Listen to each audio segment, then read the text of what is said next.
இந்த வீடியோல அங்கன்வாடி பணியாளர்களின் பணிகள் என்ன அப்படிங்கிறது ஒரு சிறிய கதை வடிவில் பார்க்க போறோம். அதனால வீடியோ ஸ்கிப் பண்ணாம பாருங்க. அவர்களுக்கான வேலைகள் என்னென்ன அப்படிங்கிறத நீங்க தெரிஞ்சுக்க முடியும். ஒருவேளை இந்த ஜாப்புக்கு நீங்க ட்ரை பண்றீங்க, இல்லை உங்களுக்கு தெரிஞ்சவங்க ட்ரை பண்றாங்கன்னா இந்த வீடியோவை அவங்களுக்கு ஷேர் பண்ணிக்கோங்க. இந்த கதையில ராஜு என்ற உதவியாளரும் ஜோதி என்ற ஒரு அங்கன்வாடி பணியாளரும் இருக்காங்க. இவர்களுக்கு இடையே நடக்கும் சுவாரஸ்யமான விஷயத்தை தான் இந்த வீடியோல நீங்க பார்க்க போறீங்க. இதுல அங்கன்வாடி பணியாளர்களின் வேலைகள், அவர்கள் என்ன செய்வார்கள், இவங்க யார்கிட்ட ரிப்போர்ட் பண்ணுவாங்க அப்படிங்கிற விஷயங்கள் எல்லாமே நீங்க தெரிஞ்சுக்க போறீங்க. அத்துடன் அங்கன்வாடி உதவியாளரும் அங்கன்வாடி பணியாளர்களும் என்ன செய்வாங்க அப்படிங்கிறதையும் நீங்க தெரிஞ்சுக்க போறீங்க. இதை நீங்க ஃபுல்லா பார்க்கணும் அப்படின்னா இந்த வீடியோவை தொடர்ச்சியா பாருங்க. அன்று ஒரு நாள் மக்கள் அனைவரும் கூட்டம் கூட்டமாக தங்கள் குழந்தைகளை கூட்டிக் கொண்டு அங்கன்வாடியை நோக்கி சென்று கொண்டிருந்தனர். குழந்தைகள் அனைவரும் 3 முதல் 4 வயதுக்குள் இருப்பார்கள். அப்போது அங்கன்வாடி மையத்தில் மாணவர் சேர்க்கை அப்படிங்கிறது நடைபெற்று கொண்டிருந்தது. மாணவர்கள் ஒவ்வொருவரும் தங்கள் பெற்றோருடன் வரிசையாக நின்று கொண்டிருந்தனர். ஜோதி என்ற பெண் கணவரை இழந்தவர். இவருக்கு இந்த கோட்டா மூலமாகத்தான் இந்த வேலையை கிடைச்சிருக்கு. ஜோதி ஒரு அமைதியான பெண். இவளுக்கு 32 வயது ஆகிறது. இவள் வேலைக்கு சேர்ந்து 2 வருடம் தான் ஆகுது. அந்த காலகட்டத்துல எல்லாரும் எல்கேஜி யூகேஜி அவ்வளவாக படிச்சிருக்க மாட்டாங்க. பொதுவாக எல்லாருமே தங்களுடைய குழந்தைகளை அங்கன்வாடியில கொண்டு போய் தான் சேர்த்திருப்பாங்க. இப்படி இருக்கக்கூடிய காலகட்டத்தை தான் ராஜு என்பவர் இந்த இடத்துல ஒரு உதவியாளரா சேர்றாரு. இவர் மிகவும் கோபமானவர். ஒரு தவறு நடந்தால் போதும் அதை 1000 முறை சுட்டி காட்டி திட்டி தீர்த்து விடுவார். அப்போது ஜோதி மாதம் அவருடைய ரிப்போர்ட் எல்லாத்தையும் இவர்கிட்ட சப்மிட் பண்ண வேண்டியதா இருந்துச்சு. தினமும் மாணவர்களுக்கு என்ன வழங்கப்பட்டது, மாணவர்கள் ஏதேனும் விடுப்பு எடுத்திருக்கிறார்களா, வருகை பதிவு என்ன, குழந்தைகளுக்கு உதவி பொருட்கள் மற்றும் உணவுப் பொருட்கள் என்னென்ன வழங்கப்பட்டது அப்படிங்கிற எல்லா விஷயத்தையும் கொண்ட ஒரு ரிப்போர்ட்டை அறிக்கையை இவருக்கு சப்மிட் பண்ண வேண்டியிருந்துச்சு. ஜோதிக்கு கம்ப்யூட்டரில் டைப்பிங் செய்ய வராது, ஸ்மார்ட் ஃபோன் சரியாக யூஸ் பண்ண வராது. இப்படி இருக்கக்கூடிய காலகட்டத்தில் தான் இப்போ ஒரு ஸ்மார்ட் ஃபோன் வாங்கியிருக்காங்க. இனிதான் அங்கன்வாடி பணியாளர்கள் தங்களின் வேலைகளை எல்லாமே ஸ்மார்ட் ஃபோன்லேயே செய்யணும் அப்படிங்கிற மாதிரி சொல்லிட்டாங்க. ஏன்னா எல்லாமே ஆன்லைனில் மாறிக்கிட்டு வருது. அதே மாதிரி இந்த மாதிரி ரிப்போர்ட் கொடுக்கக்கூடிய வேலையும் இனிமே ஆன்லைன்லேயே பண்ணணும் அப்படிங்கிற மாதிரி மேலிடத்துல உத்தரவு வந்துடுச்சு. குழந்தைகள் வருகை பதிவேடு முதல் அனைத்து விஷயங்களையும் இனிமே இவங்க மொபைல்ல தான் அப்டேட் பண்ண போறாங்க. அன்று ஒரு நாள் ஜோதி தனது அறிக்கையை சமர்ப்பிக்க நேரம் ஆயிடுச்சு. உதவியாளர் பத்தி தான் நம்ம ஆல்ரெடி சொல்லிட்டோமே, ரொம்பவே கோபமானவர்.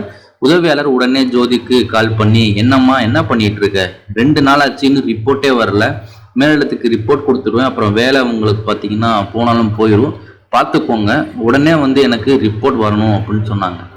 ஜோதியோ, ஐயா மன்னிச்சிருங்க, மொபைல் 2 நாளாக வேலை செய்யலை, ரிப்பேர் பண்ண கொடுத்துருக்கேன், நாளைக்கு வந்துடும் அப்படிங்கிற மாதிரி சொல்லி முடிச்சிட்டாங்க. அவரு கேட்டு, சரி நாளைக்கு வரலன்னா நடக்கிறதே வேற அப்படின்னு சொல்லிட்டு போனை வச்சிடுறாரு. ஜோதி சம்பளமோ வெறும் 12,000 தான். இவள் மீண்டும் மொபைல் வாங்கி யூஸ் பண்ணணும் அப்படின்னா ரொம்பவே கஷ்டம். இந்த சம்பளத்தில் அவங்களால ஈஸியாக வாங்கிட முடியாது. இதனால கடைக்கு விரைந்து போறாங்க. ஐயா தயவு செய்து இந்த போனை எப்படியாவது ரிப்பேர் பண்ணி கொடுத்துருங்க ஐயா அப்படின்னு கேட்குறாங்க. இவர்களுக்கு என்ன செய்வது என்றே தெரியவில்லை. அவர்களும் ஏதோ ட்ரை பண்ணி அவங்களால முடிஞ்ச அளவுக்கு சரி பண்ணி கொடுத்துட்றாங்க. இந்த ஸ்மார்ட் போன் வருவதற்கு முன் அங்கன்வாடி பணியாளர்கள் எல்லாமே என்ன பண்ணிக்கிட்டு இருந்தாங்க அப்படின்னா, ஒரு ரெக்கார்ட் நோட்ல தான் எல்லா விஷயத்தையுமே எழுதிக்கிட்டு இருப்பாங்க. அந்த ரிப்போர்ட் நோட்டை தான் சமர்ப்பிப்பாங்க. பொதுவாகவே இவர்களின் வேலை எப்படி இருந்திருக்கு அப்படின்னா, ஸ்மார்ட் போன் வருவதற்கு முன்னாடி அங்கன்வாடி பணியாளர் வேலைகளை பொறுத்தவரைய மாணவர்களுக்கு கதை சொல்வது, அவர்களின் ஊட்டச்சத்து மேம்படுத்த அதற்கேற்ப உணவு கொடுப்பது போன்ற பணிகள் தான் பல ஆண்டுகளாக பண்ணிட்டு வந்திருப்பாங்க. இது எல்லாத்தையுமே ரிப்போர்ட் கொடுக்கணும். அந்த ரிப்போர்ட்டுக்கு ஒரு ரிப்போர்ட் நோட் போட்டு எல்லா விஷயத்தையும் எழுதியிருப்பாங்க. அரசு பள்ளிகளுக்கு மாணவர்களை அதிகரிக்க அந்த காலகட்டத்தில் அரசு ஒரு முடிவு பண்ணுறாங்க. ஆங்கில வழி கல்வி திட்டத்தை நடைமுறைப்படுத்த திட்டமிட்டு மாணவர்களின் எண்ணிக்கையை அதிகரிப்பதற்காக பள்ளிகளில் எல்கேஜி யூகேஜி தொடங்குறாங்க. அப்படி தொடங்கும் பட்சத்தில் இனி எல்லாருமே ஆங்கில மொழியிலையும் கற்பிக்க வேண்டிய ஒரு சூழ்நிலை அப்படிங்கிறது ஏற்படுது. இவர்கள் வெறும் படித்திருப்பதோ 10ஆம் வகுப்பு தான். அங்கன்வாடி பணியாளரை பொறுத்தவரைய 10ஆம் வகுப்பு 12ஆம் வகுப்பு படித்திருந்தால் போதும், 18 வயது நிரம்பியவர்கள் இந்த வேலைக்கு விண்ணப்பிக்கலாம் அப்படிங்கிற மாதிரி சொல்லியிருப்பாங்க. அந்த கோட்டால தான் இவங்களுக்கு வேலையே கிடைச்சிருக்கு. அதனால இவங்களுக்கு அவ்வளவாக ஆங்கிலத்திலும் அவர்களுக்கு கொஞ்சம் கற்பிப்பது சிக்கலாக இருந்தது. இப்படி இருக்கிற ஒரு காலகட்டத்துல இவங்களும் நிறைய விஷயங்கள் கத்துக்கிறாங்க.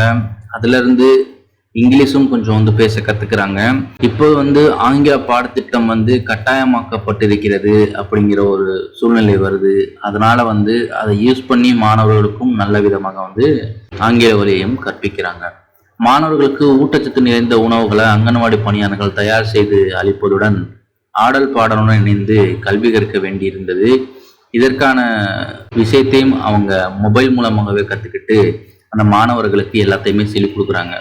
மாணவர்கள் காலை 8:30 மணிக்கு அங்கன்வாடி மையங்களுக்கு வந்துருவாங்க. மாணவர்கள் வருகை புரிந்தவுடன் சத்தான உணவுகளை அளிக்கும் வகையில் சத்து மாவு உருண்டை பிடித்து அதையும் கொடுக்க வேண்டியது இவர்களுடைய பொறுப்பு. இவர்களுக்கென ஒரு அங்கன்வாடி உதவியாளரும் இருப்பாங்க. அவர்கள் கஞ்சி காய்ச்சி குழந்தைகளுக்கு கொடுப்பாங்க. அதே மாதிரி இந்த மாதிரி சத்து மாவு உருண்டை பிடிச்சும் கொடுப்பாங்க. அங்கன்வாடிக்கு வரும் குழந்தைகளுக்கு மாதந்தோறும் சத்து மாவு பாக்கெட்டையும் அவர்கள் பெற்றோரிடம் வழங்குவது வழக்கம். ஒருங்கிணைந்த குழந்தைகள் திட்டத்தின் மூலம் தயார் செய்யப்பட்டுள்ள புத்தகத்தின் வழியாக தமிழ் வழியும் இவர்கள் கற்பிக்க வேண்டியிருந்தது. தமிழை பொறுத்தவரை இவங்க சாதாரணமாக சுலபமாக பேசுவதால் இவர்களால் ஈஸியா குழந்தைகளுக்கு கற்றுக் கொடுக்கவும் முடிந்தது. அங்கன்வாடி பணியாளர் பொறுத்தவரைய நம்ம சொல்லிட்டோம், 10ஆம் வகுப்பு 12ஆம் வகுப்பு இருந்தாலே போதும் சொல்லிட்டோம். இதுல ஒரு சில முக்கியமான நிபந்தனைகளும் இருக்கும். தமிழ் எழுத படிக்க தெரிந்திருக்க வேண்டும் போன்ற நிபந்தனைகள் எல்லாமே இருக்கும். இது போன்ற சில விஷயங்கள் தான் அங்கன்வாடி பணியாளர்கள் தங்களுடைய அன்றாட வாழ்க்கையில பண்ணிக்கிட்டு இருக்காங்க. நீங்க ஒருவேளை அங்கன்வாடி பணியாளர் வேலைக்கு அப்ளை பண்றீங்கன்னா இந்த மாதிரி தான் உங்களுக்கு வேலை அப்படிங்கிறது இருக்கும். தற்பொழுது ஸ்மார்ட் ஃபோனில் தான் ஒர்க் பண்ண வேண்டிய காலகட்டத்துக்கு நம்ம இருக்கோம். அதனால் ஸ்மார்ட் ஃபோனும் கற்றுக்கோங்க. மேபி அடுத்த இன்டர்வியூவில் ஸ்மார்ட் ஃபோனில் எப்படி ஒரு ரிப்போர்ட் ரெடி பண்ணுறது அப்படிங்கிற மாதிரி வரலாம். ஏன்னா முழுக்க எல்லாமே ஸ்மார்ட் ஃபோனாக மாறிக்கிட்டு இருக்கு. அதே மாதிரி இந்த விஷயங்கள்லாம் தான் அவங்க வேலை பண்ணுறாங்க. இது தவிர்த்தும் ஒரு சில வேலைகள் இருக்கும். குழந்தைகளுக்கு தடுப்பூசி போடுவது போன்ற அதுக்கு அரேஞ்ச் பண்ற வேலைகளும் பார்த்தீங்கன்னா அந்த இடத்துல பண்ணிக்கிட்டு இருப்பாங்க. எல்லா விஷயத்தையும் நீங்க தெரிஞ்சுக்கணும் அப்படின்னா இந்த மாதிரி ஒரு அங்கன்வாடி பணியாளர்கிட்ட நீங்க கேட்டீங்கன்னா இன்னும் உங்களுக்கு நிறைய விஷயத்த சொல்லுவாங்க. இதுதான் அந்த ஒரு சிறிய கதை. இந்த கதையில நிறைய விஷயம் தெரிஞ்சிருப்பீங்க. இந்த வீடியோ பிடிச்சா லைக் பண்ணிக்கோங்க. இந்த ஜாப்க்கு ட்ரை பண்றவங்களுக்கு இந்த வீடியோ ஷேர் பண்ணிக்கோங்க. நெக்ஸ்ட் வீடியோவில் மீட் பண்ணுவோம். நண்பர்கள்.